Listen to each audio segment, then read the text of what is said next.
Straight up, before we start this video, I want to let you know that these methods that I'm going to be sharing with you only work if you have at least one of two things, and preferably two things. One, you're either really strong, so you can just focus on the technical aspect of skills. You're not going to be getting fatigued and super tired because you're not really strong enough to do a handstand push-up, and you don't know how to, like, technically, like, you don't know how to balance or whatever. If you're really strong, if you can dip like half of your body weight for 10 reps, you're able to do a handstand push-up. You just need to work on the technique. Second thing, first thing, you either need to be decently strong or you already need to be really good at the movement. So let's say you can't dip a lot, you can't bench a lot, you can't machine press a lot, whatever. You're not very good at pushing just in general. You're not very strong at that. But you know you could do 5, 6 handstand push-ups in a row. You know you could do some 90 degrees because you're super, super strong in that specific area. Both work. It's better to pick one or the other. This isn't really going to be effective unless you've hit one of those two things.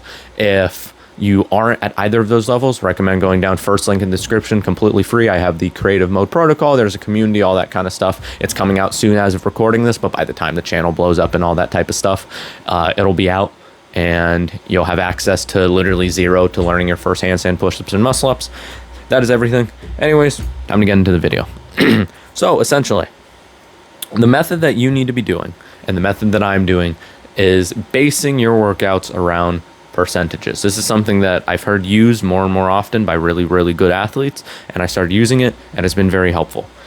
Let's say Monday, for example, you have a push day. You do planche work and you do like handstand push-ups and things. This is literally my split. Do planche, do handstand push-ups, all that kind of stuff. What you would do is you would do that day being intense.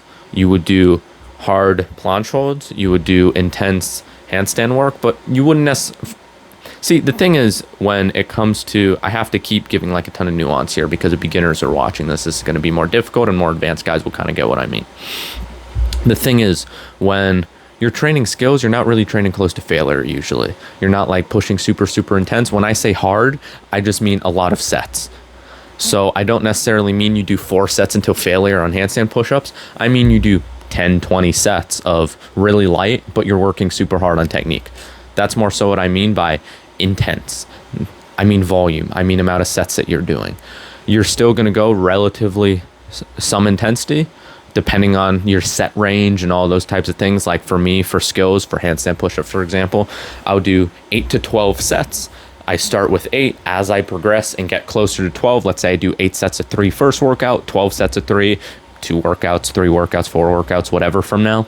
Then I will increase a rep. I'll go back down to 8. The total amount of reps that I do goes down, and then I build up. And then by the time I get to 12 sets again, I would have progressed a couple reps, whatever. I think it'd be exactly, I want to say it'd be 12. I could be getting that math very wrong though. Anyways, that's kind of what I mean when I say an intense day is more volume. Now there's nuance there, and there's times where you go close to failure or whatever, but that's just what I mean as a blanket statement. Next day, let's say you train a different muscle. Let's say you do pull, whatever. I'm not going to explain that just for the sake of simplicity. Day after that, skills aren't very fatiguing in the sense that it doesn't really make you sore, because it's very hard to push to failure on like handstand push-ups, for example, because normally you just lose your balance.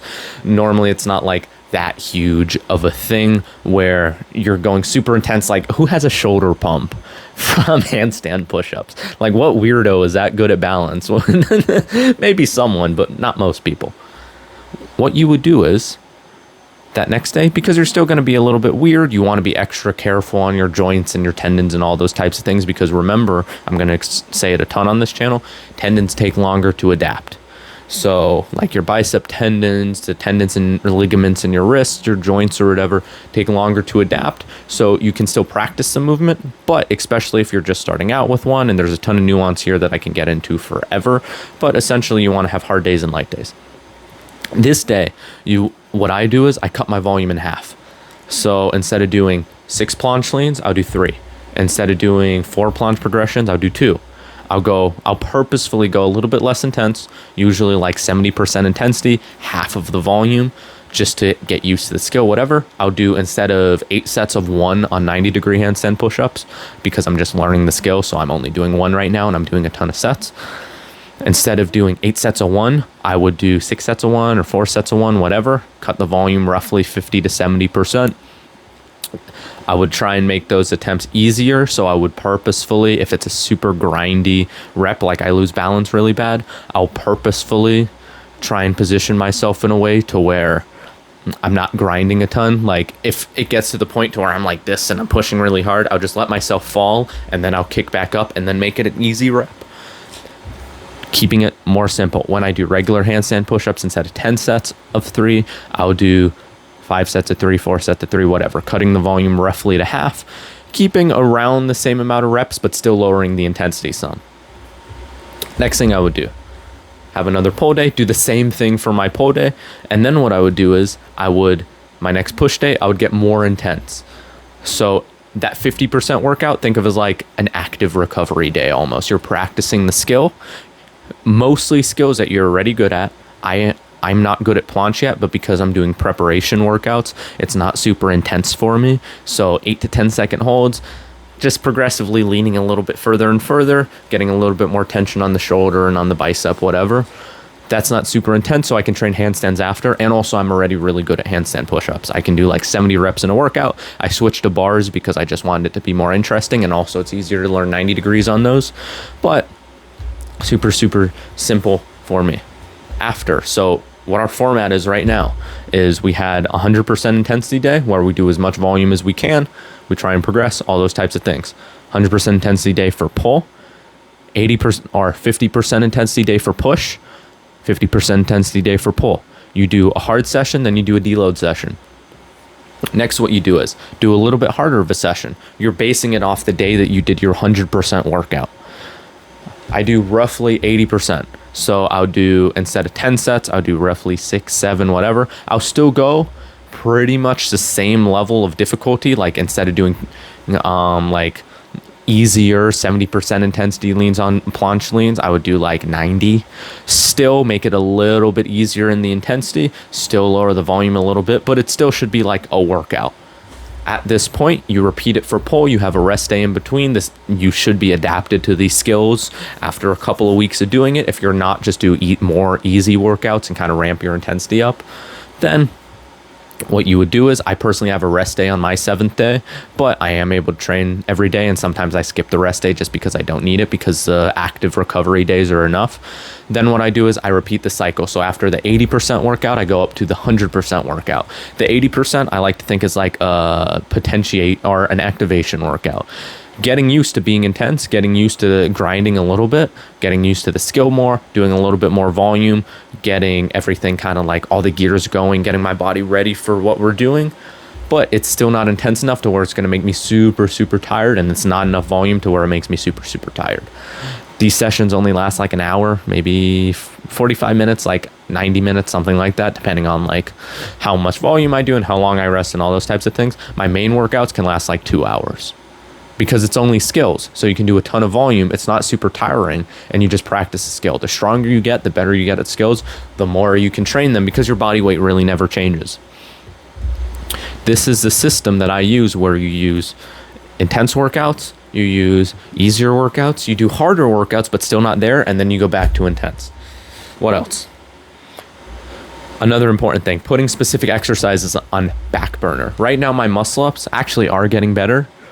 Funnily enough, probably because I had stopped doing them for a while to focus on weighted pull-ups, and I kind of maintained them. And now that I'm way stronger at weighted pull-ups, and also I wasn't really doing muscle ups, I'm making adaptations very quickly, but that's going to stop in a while. But putting specific exercises on back burners, like you can't train, most people can't train the core 4 skills, handstand push-ups, front lever muscle up, planche, all that kind of stuff, and train weights at the same time and progress in all of them. You're going to have to put specific exercises and different things and different skills on back burner in order to progress in the other ones. And this applies more and more as you get more advanced. So as a beginner, you can kind of do more things and you're kind of progressing them fairly evenly, but you won't make very good progress because of the fact that you're a beginner and you don't know what you're doing and you're combining everything. But if you're more advanced, you're going to have to be more specific with what you do in order to progress. And then you maintain it, and then you progress in the next thing. And then you maintain that, and then you progress in the next thing. Progress isn't like a circle, and then it spreads out. Progress is a circle. It goes one direction, and then you stop here. And then it goes another direction, and then it stops here. I heard this quote from a self-improvement YouTuber who was talking about like how people get rich and how people like get good mental health and get progress in the gym, whatever, like different aspects of life essentially. It's not you progress in everything all at the same time. Sometimes it is, but usually it isn't. Usually it's you go really hard on this, then you pause, then you maintain it, or you progress slowly, or you even lose some, and then you go out that way, and then you maintain it, or you progress slowly, or even you lose some, and then you keep doing that in all of the areas of your life, and eventually the circle does get bigger, but it doesn't look like that. It looks like there's just a point sticking out of the circle.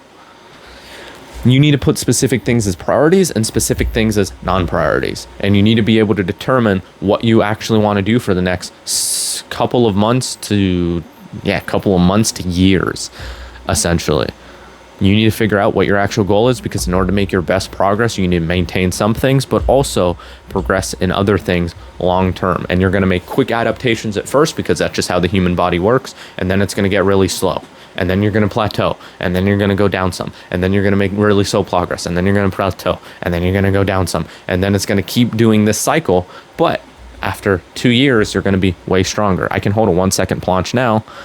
In a couple years, hopefully I'm at like 10 seconds, 12 seconds, something like that. Hopefully I'm able to do a longer hold and some planche push-ups and maybe some cool combinations, who knows, because I'm going to stay consistent with it for minimum 4 to 8 months. That's something that is super, super important for you to be doing. You don't want to change it up constantly, because you're going to make the quick adaptation just because your body's trying to get at the level to where it kind of naturally sits, depending on your strength level and depending on how naturally adept you are to the movement. And then, like I said before, you're going to plateau. Next thing, sleep and diet need to be on point in order to do this. If you're somebody who wants to train every day, if you're somebody who wants to do 2-a-day sessions every day like I do, I'm training legs also, thank you. My quads are freaking huge, man. Anyways, your sleep and diet need to be on point. The only reason I'm able to do this, and I have the energy to do this, and I'm doing YouTube, and I'm focusing on my paid programs and my coaching and all that kind of stuff, I have a lot going on. It's honestly not that stressful proportionate to like what most people would feel. It's actually very enjoyable for me because I like all of this. But the only reason I'm able to do this with so much mental bandwidth being used, so much physical resources just being drained out of me, I wake up at 3. I'm exhausted by like 1 p.m. I go to bed at like 7. I'm up for 6 hours just like a zombie. But my sleep is on point. Most nights I sleep like 12 to 8 hours. 12 hours is too much, but because I'm doing so much physical activity, my body kind of needs it. Tonight was the worst night I've slept in weeks, and I still got like 7 hours. So I feel great most of the time. I'm the healthiest I've ever looked as well, like when it comes to my skin and all that. And like I'm oily right now, but it's hot as balls in this office. So yeah, that side point doesn't apply, whatever. Diet's on point. Learn about nutrition, just basic principles. Before your workout, find on the glycemic index a carb source that you can have, preferably fast digesting carbs like 70 plus. If you're going pre-workout, you can write all this stuff down just so you remember it. Glycemic index 70 plus equals 30 to 60 minutes before a workout. 55 and lower equals like 1 hour, 1.5 hours, 2 hours before a workout. The lower it is on the glycemic index, the more carbs you can eat. I think it's roughly just 1 gram per kilogram of body weight is fine generally, but if it's a lower glycemic carb, then it's closer to 2 or 3 grams, and then if it's a higher glycemic carb, then it's closer to 0.5 to 1 gram. Something within those boundaries are all completely fine. Everything within that boundary is completely fine. This is just hyper optimization. You don't really need any protein. You can have a little bit just to get like some kind of protein synthesis going, just to not reverse some of the effects, but kind of lower the effects of the muscle starting its deterioration, because what kind of happens is as you sleep, the protein kind of leaves your body, like it gets all used up, so you're not building muscle, you're not losing any, but you're not really building any either. So if you just have like 1 chicken leg, like literally 5-10 grams of protein, it'll restart that cycle and it'll be slow, and by the time you finish your workout and then you eat again and you get a bunch of protein, bunch of carbs in, then that'll be fine. For post-workout, literally same thing, just eat more protein, eat more carbs, just whatever you can fit in, whatever you can stomach. without being too full, too bloated. It doesn't really matter the type of carb. High glycemic carbs, I think, are a little bit better. Maybe medium-ish. I don't think low are necessarily better. I'm going to have to do the research on that. You can look it up right now. Talk to ChatGPT. Lots of protein. Keep the fat relatively low. What the fat does is it slows your digestion, so it's not going to help you recover as quickly as if you eat carbs and protein. The fat's going to make it enter your bloodstream slower, essentially. I'm pretty sure that's how that works. Again, talk to ChatGPT. I just learned all of this recently, so I could be getting some stuff wrong, but those need to be on point. Another thing, you need to be enjoying your training. Train outside, get some good music, all that kind of stuff. I was against music for a long time, but now I'm starting to listen to it a little bit because I just enjoy it. It's just nice to listen to. If you hate training, why are you trying to train every day? You need to love it. You need to enjoy it. You need to consistently, even if you wake up and you're like, oh, I don't want to do this, you need to consistently look at it and you need to think, okay, I know I enjoy this. You get the warm-up done. You kind of feel like crap. You do your first set, kind of feels crappy. Second set, a little bit better. Third set, a little bit better. Fourth set, fifth set, oh my God, you're so locked in. You love everything about life right now. You feel so purposeful. You feel so happy. You need to have that kind of mentality when it comes to this, because if you hate it, you're not going to be able to progress in it. Because when you hate something, it's significantly more fatiguing than if you enjoy it. Because if you enjoy it, it's not as stressful. There's less worry about doing the thing. You're not sitting there going, I want to kill myself the whole time. You don't have to use as much discipline, as much willpower, and you don't have to demonstrate as much resilience. When you enjoy it, it's just like, yeah, this is hard. Yeah, systemically, I'm a little bit screwed up. Yeah, there's some systemic blockage going on mentally. Yeah, I'm really sore. My joints hurt. But I don't have to worry about hating my life. And if you hate your life, if you hate what you're doing, then you're not going to be able to make as much progress. What else? You need to make sure you're still progressing. A lot of people, a lot of hypertrophy goers, a lot of gym goers, a lot of strength athletes, whatever, train every single day. The Eric Bugenhagens, what's another one that I can think of? The Ronnie Colemans, whatever. Again, these guys have crazy work capacities. They enjoy their training more than any other humans on the planet. Eric Bugenhagen has the most insane work capacity I've seen in my life when it comes to training. He told stories about wrestling like 3 times a day, plus doing 2 times a day lifting like 8 hours a day every single day. He's allowed to train every day when he trains like 2-3 hours a day. He's more than allowed. You are not Eric Bugenhagen. You are not Ronnie Coleman. You don't have the genetics. You don't have probably the love. Just being honest with yourself. You don't have that. I don't have that. And this is literally my job. This is my pure, unbroken purpose, is to be doing what I'm doing right now. You need to make sure you're still progressing. If you're going down in progress, if you're just maintaining and it's been a couple weeks, then you probably need to change things up. You need to prioritize more specific areas. You need to put more things on back burner. You need to be doing more specific work. You need to be changing up your training, your mindset, the type of music you listen to, your setup, whatever. You need some type of change. If you're progressing and it's been weeks and months, awesome. Train every day. Maybe you can even add a little bit more. If it isn't broke, you don't need to fix it, but maybe you can add more. If it's too much and you have to deload and you're plateaued and all that kind of stuff, then okay, too much. But if you plateau versus you're still progressing, you need to be changing some things up. Take extra rest days, whatever. I'm training twice a day, nearly every day. I'm doing high volume skills work. I'm doing high volume squats and deadlifts and all that kind of stuff 3 times a week. I'm doing that because I just recently injured my hip and I'm going super, super low intensity. Don't deadlift and squat 3 times a week. If you're anything somewhat strong, you're going to explode, even if that's all you're doing. I'm training skills on top of it. For the love of God, please don't do that. But all good.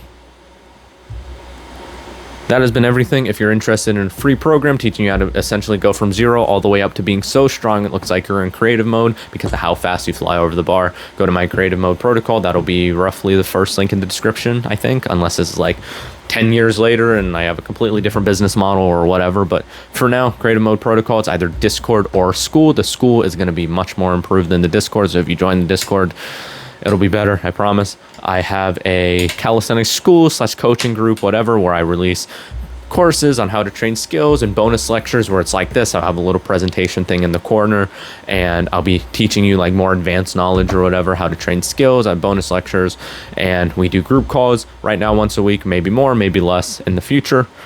That has been everything. My name has been Brandon. Keep doing the best and doing your best. Trust God. Signing off.